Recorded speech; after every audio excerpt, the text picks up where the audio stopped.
Big one here, guys. Oh, really big. More ways than one. Yes. 58 Impala, that's where we start.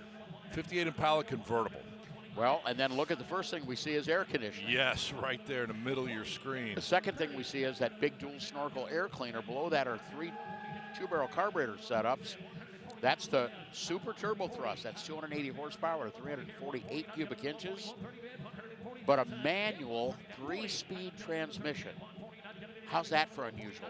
Air conditioning, Yes. the big engine, and a 3-speed manual. I kind of figured you were going to go there. Yeah, Got I love 3 it. on the tree, man.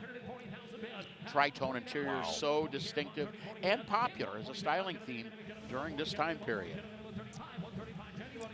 Triple. Wow. Tri-power, 3-speed, tricolor interior. Oh, all right, I'll give you that. Triple, I like it. Yeah.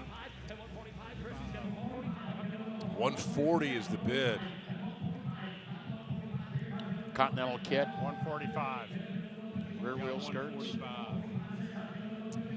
Yeah, couple of options not checked off. Power windows and We're gonna have 150. no spotlights.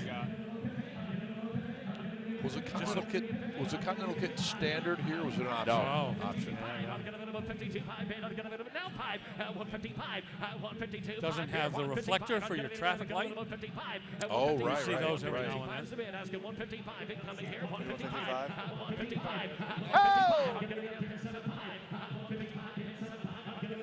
1-year only body style too.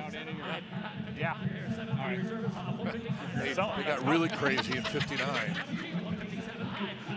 Yeah, no similarities there. Reserve is off, guys. 155. First year for the Impala nameplate, replacing the Bel Air as the top-of-the-line Chevrolet model.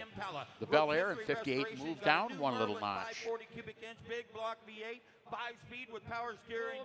Time here down. I'd get a bit of a 6.8. I'd get a bit of a 58. I'd get a bit of a exciting sauce car.